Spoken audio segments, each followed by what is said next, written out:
Hey everybody, we're doing a video on toxic positivity. Ew, and why is it so gross? Why is it so gross? Because it dismisses us and our experience as being human. It shames us, it tells us to not be our authentic selves. We've all experienced this in one form or another. Basically, it comes down to people telling us stuff so it comes down to we share, our experience like, hey, I'm really like envious or jealous of that person, like they have something I don't, like I have these feelings, and the people are like, well, don't be envious or jealous, you have a great life, just you need to practice more gratitude, you need to understand that you don't have it as bad as other people. There's a lot of people out there have a lot worse than you. You need to just stay positive. Let's stay in a focused, positive mindset. A lot of other things like that, right? We've all experienced those different things. We do it to ourselves, we do it to each other. And what that does is it teaches us that our emotions are not important, they're not valid, and we should not express them. The reason we have emotions is because we have our human needs, right? And our emotions are there to tell us when they're met or when they're not met. So, our positive emotions, what we call, a lot of us are more comfortable with that because it means our needs are met. A lot of us still aren't even comfortable with that. Somebody might be like in a real happy mood, and people are like, "You need to calm down." Like, right? Uh, Taylor Swift's like song, "You Need to Calm Down," is that real shaming one. I think that's Taylor Swift. But it's like you need to calm down. Like it's real shamey, telling people not to be human, not to express your own like experience. You can be excited and stuff, but there's a lot of us aren't comfortable even with positive emotions. Telling us our needs are met. We feel good. We feel good when our needs are met. So the pursuit of happiness is being able to meet all of our needs, to the point like transcendence and feeling euphoric because everything's great because all of our needs are met. The other side of that is obviously our needs are not met, what we call negative emotions happen, and they're there to tell us, like, hey, things aren't good right now because I'm hangry, right? Our food need isn't met. Or I'm feeling unloved and unappreciated right now. So I'm experiencing some like maybe sorrow or some rejection. I'm experiencing these emotions. Well, most of us are like, no, let's not feel that way, because our emotional intelligence is so low that we don't know how to deal with those emotions. Okay, so when we have poor emotional intelligence and it hasn't been developed, we're not comfortable with experiencing those emotions, and we're not comfortable with being receptive to them, and we don't know how to react to it. So we were like, how do I respond or react to this? Because we haven't practiced it enough. And unfortunately, in our society, we don't practice emotional intelligence very well. I think probably because of like in the past, there are a lot of the wars and things, people learn to become very stoic. And then there's this whole like identity around being like, especially like a man, and being masculine. And that means you don't show emotion, you don't express emotion, you just push it all down. And that's resulted in some really severe mental illness that we're having a big problem with in our society today. Because when you push your emotions down, it means you don't then understand what needs aren't being met.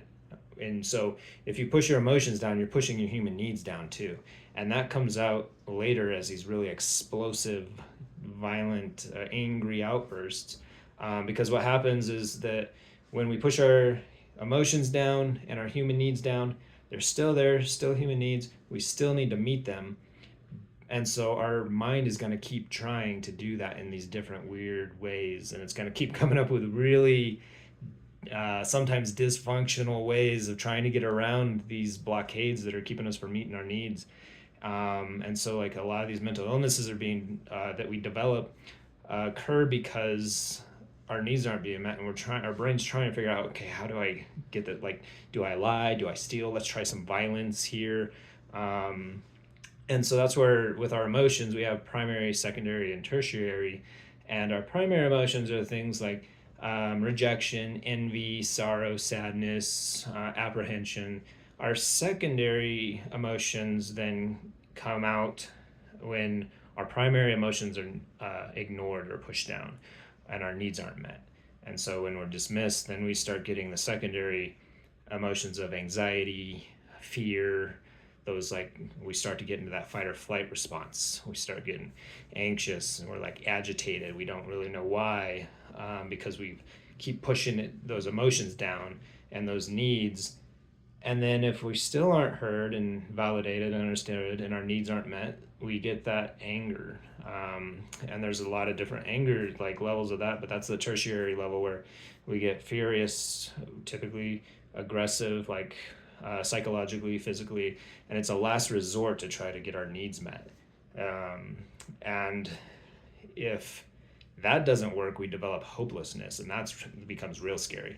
But I won't go into that in this video. But we really have to develop our emotional intelligence collectively as a society, because if we don't, we're just the mental illness and mental health crisis that we're in right now is just going to keep going the way it is, because our human needs aren't being met. They're being violated, because basic human needs, or all human needs, are human rights.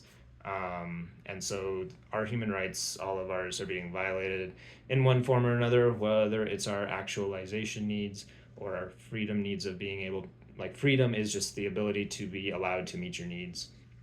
But a lot of us don't have things like food, shelter, clothing, good, like, relationships of love and belonging. We don't have our esteem needs. We're working jobs we hate because we're not valued. And that's all coming into play with this weird dynamic with shame devaluing us as humans, devaluing our experiences, and it basically devalues us. It's a thought process that we can share, and it can be downloaded basically to us. And toxic positivity is one way that shame comes out.